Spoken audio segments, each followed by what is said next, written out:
이번 편은 규제는 가설이다. 이런 제목을 갖고 말씀을 네. 나눠보겠습니다. 네.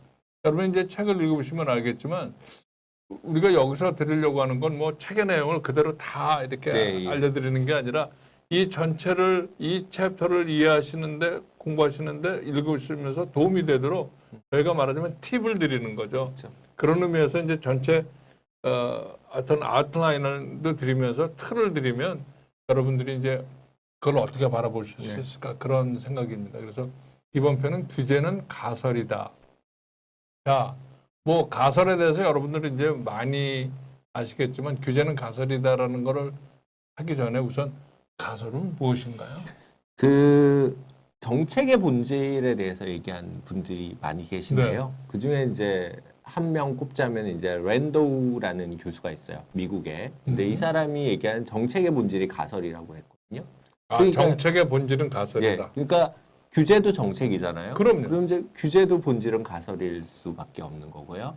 그럼 규제가 가설이라고 했을 때 가설이 가장 중요한 특징이 뭘까? 왜 가설이라고 하냐? 틀릴 수 있다는 거예요.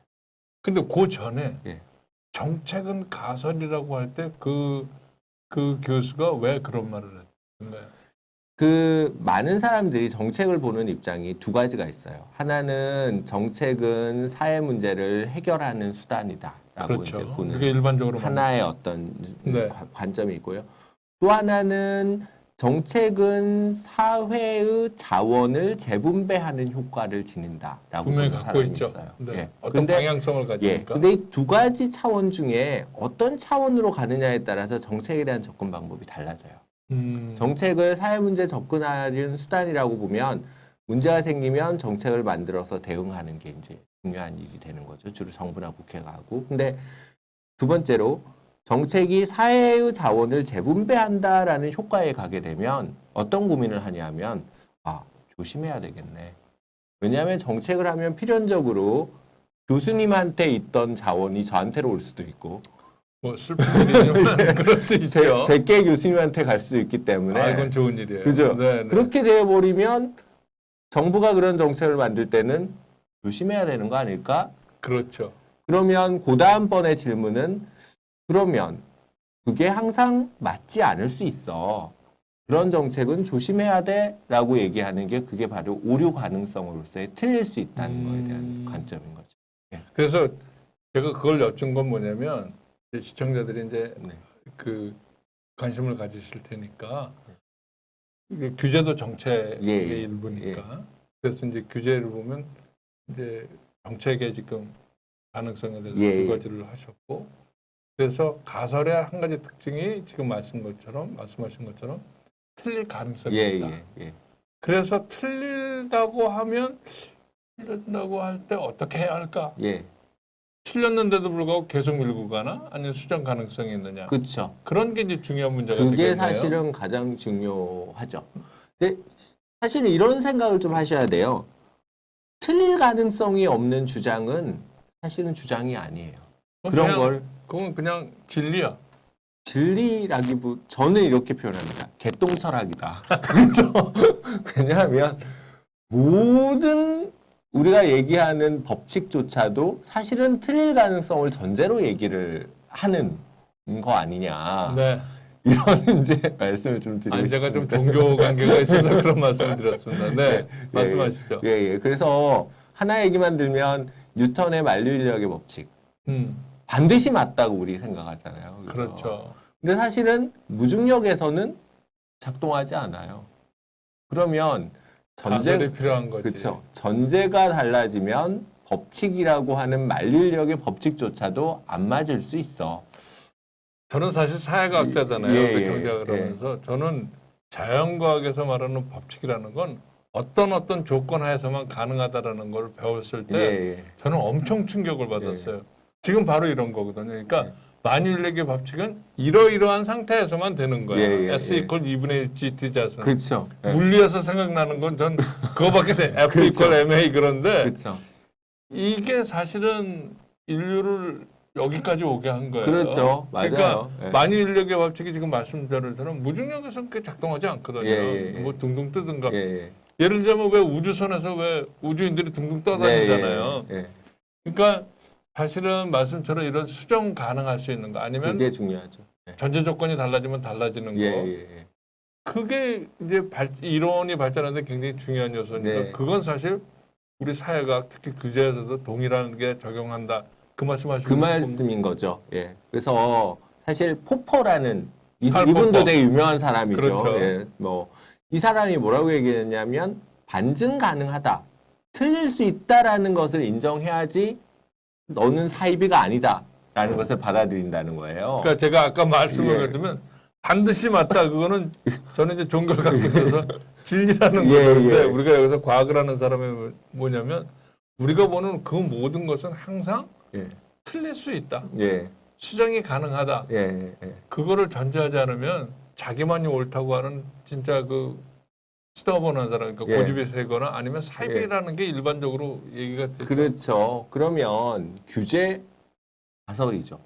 그러네. 규제는 틀릴 수 있죠. 그러니까 정부가 사회 문제를 해결하려고 하지만 규제는 틀릴 수 있죠. 그리고 그게 겸손하고 학문적으로도 맞는 자세라는 거죠.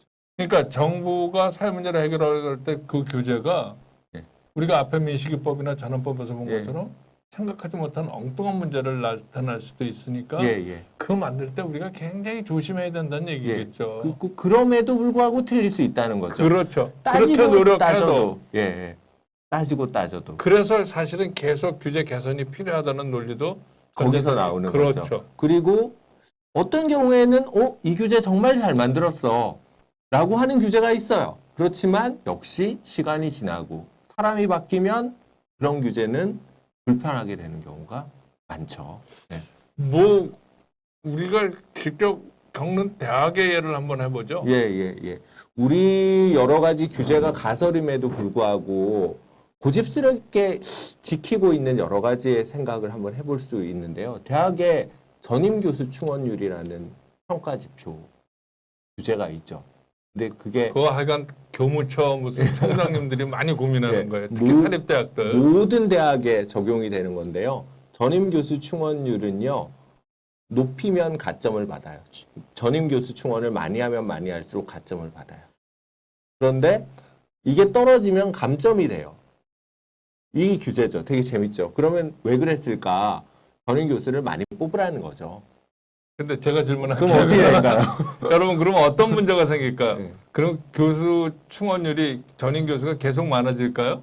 아니면 대학은 충원하려고 그럴 때 머뭇거릴까요? 여러분들은 제가 딩동댕 해드릴게요. 다 답을 아셨을 거예요.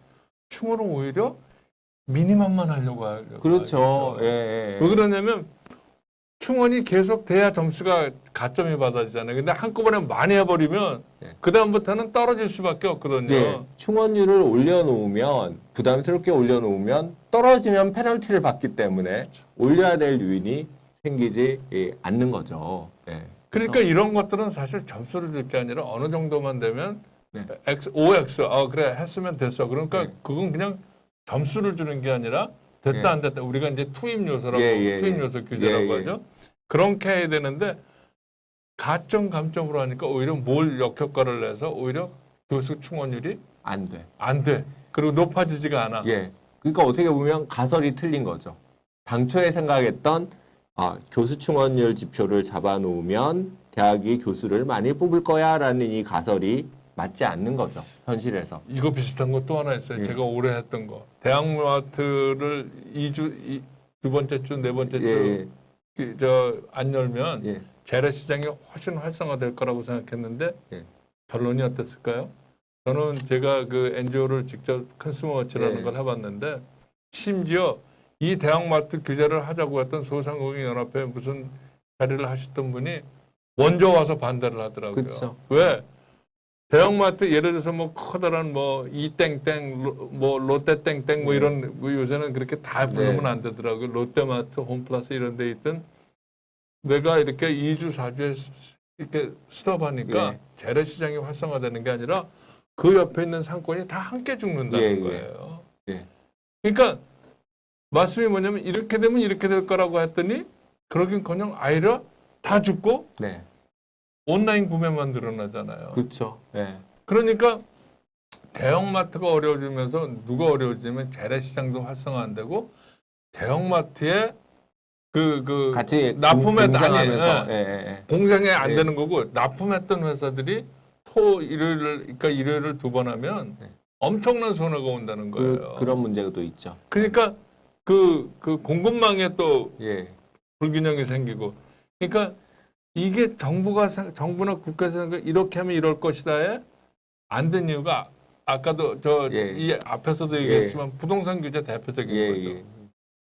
제가 더 말씀을 많이 했지만 그러니까 이게 규제가 가설이라는 거를 우리가 겸허하게 받아들여야 이제 되는 거예요. 사실은 그러니까. 그래서 저는 사실은 틀릴 수 있다고 생각해요. 왜냐하면 실수하거든요, 우리도. 그리고 정부가 만드는 규제도 생각한 대로 안 갈 수 있어요. 그러면 우리가 어떻게 보면 규제가 법칙이라고 보는 고집스러운 관점이 아니고 규제가 가설일 수 있다라는 생각을 취할 때에만 우리는 어떤 것을 이제 기대할 수 있냐면 개방성을 기대할 수 있어요. 규제를 상시적으로 개선해 봐야 된다. 그러니까 챙겨봐야 된다. 왜냐하면 내가 틀릴 수 있으니까. 그러니까 저는 그걸 이렇게 해석하고 싶어요. 규제가 틀릴 수 있으니까 상시적으로 수정해 나가야 되겠다. 개선해 하는 게 사실은 정부 역할의 본령이 아닐까. 저는 이제 경제학자지만 경제학에서도 저는 특히 뭐 규제개혁이나 공정거래 이쪽 정책을 했지만 이게 뭐 무슨 항상 맞는 게 아니잖아요. 틀릴 수 있고 정부가 틀리는 것에 대해서 너무 뭐라고 할 게 아니라 그건 시점이 달라지면 상황이 변하면 예전에 썼던 규제가 틀릴 수 있다면 새로 바꾸면 되는 거예요. 개선하면. 이런 것들을 우리가 좀 고민해야 되지 않을까 하는 시점이네요. 그게 되게 중요하죠. 그래서 사실 저희 행정학에서 굉장히 중요한 하나의 개념으로 정책에서 잡고 있는 게 이제 에러 컬렉션이죠. 그러니까 오차를 수정해야 된다는 거예요. 그러니까 오차 수정을 잘하는 정부가 굉장히 유능한 정부라고 보는 거예요. 우리가 앞에 개회에서도 봤지만 소위 말해서 선진국이라는 데는 항상 규제 개선할 준비가 돼 있더라. 그게 우리가 공부한 거에 가장 큰 차이였어요. 근데 뭐 이런 얘기를 하지만 대표적인 게 이제 전체주의 국가는 독재자가 있는 내가 맞아. 여러분 좀 웃자고 하는 얘기입니다. 짜샤 나만 맞아. 넌 틀려. 그런 나라가 독재 국가가 그러니까 되고 코렉션이 안 되는 거죠. 안 되는 거죠. 그게 정치에만 있는 게 아니라 경제, 사회, 문화를 통과하는 법제도 규제를 그렇게 틀릴 수 있다는 틀리는 것에 대해서 너무 창피할 필요 없다. 틀릴 수 있다. 그런데 빨리 개선하고자 하는 노력을 키우면 그 나라가 좋은 나라가 되겠죠. 그게 제가 바로 하고 싶은 말입니다. 제가 제대로 이해했어요. 그래서 어느 나라든 문제가 없는 나라가 없고 어느 나라든 규제로에 대한 고민을 다 가지고 있고 중요하지만 우리가 명심해야 될 것은 그러니까 그런 규제로를 민첩하게 빨리빨리 고치는 친구들이 조금 더 앞서 나간다. 우리 공부도 마찬가지잖아요. 공부를 똑같이 하지만 고집스럽게 성과가 안 나는 방식으로 계속 공부하는 친구와 민첩하게 공부하는 방식을 합리적으로 바꿔가면서 열심히 이렇게 자기가 꾀돌이처럼 하는 친구 중에 누가 점수를 많이 받을까? 그러니까 그게 뭐 요령이나 피우는 사람이 아니라 자기가 틀렸다고 생각할 때 빨리 고칠 수 있는 마음의 여유가 있는 거예요. 그쵸. 그러니까 제가 다시 이렇게 정리를 해보고 싶어요. 규제를 상시적으로 수정해 나갈 수 있는 여유 있는 정부의 역할, 정부. 그렇죠. 그리고 그게 이제 정부 역할의 본령이 아니겠느냐. 그러니까 우리 앞편에서도 얘기했지만 정부가 다 할 수 있다는 게 아니다. 그리고 정부가 다 맞는 것도 아니다. 우리가 시민들이나 유권자도 그거를 우리가 인식한다면 정부한테 좀 너무 몰아세우지 말고 그들이 스스로 고칠 수 있는 여유를 가질 수 있도록 우리 시민 유권자들 좀 기다려줘야 되지 않을까? 그런데 그걸 이용해서 고치지 않으려고 노력한다? 그러면 과감하게 얘기할 수 있죠. 당신은 전체주의자야. 사회주의 국가라는 얘기가 아니라 전체주의는 독재한다라는 게 바로 그런 거거든요. 그러니까 오늘 사실 이호구 교수님이 말씀하신 건 틀릴 수 있어. 틀릴 수 있는데 나만이 옳은 게 아니라 세상이 바뀌었을 때 가설이 타당하지 않다고 입증된 것을 꾸준히 개선한다면 우리도 좋은 국가로 갈 수 있다. 그렇죠. 규제는 가설이어서 틀릴 수 있고 틀리는 걸 고치는 데 주저하면 안 된다. 그렇지. 그게 그게 좋은 정부고 예. 그게 우리가 더 나은 사회로 가는 게 아닐까. 예. 그 말씀이시죠? 네. 네, 맞습니다. 저는 뭐 네. 저보다 후배 되신 우리 이호구 교수님이 이런 노력을 계속 하신다면 또 저희들 교수들이 학자들이 노력한다면 우리 사회가 우리 정부가 국회가 더욱더 나은 방향으로 네. 가지 않을까 기대해 봅니다. 네, 오늘도 다시 또 배우고 갑니다. 네. 이호구 교수님 고생하셨습니다. 감사합니다. 고맙습니다. 네.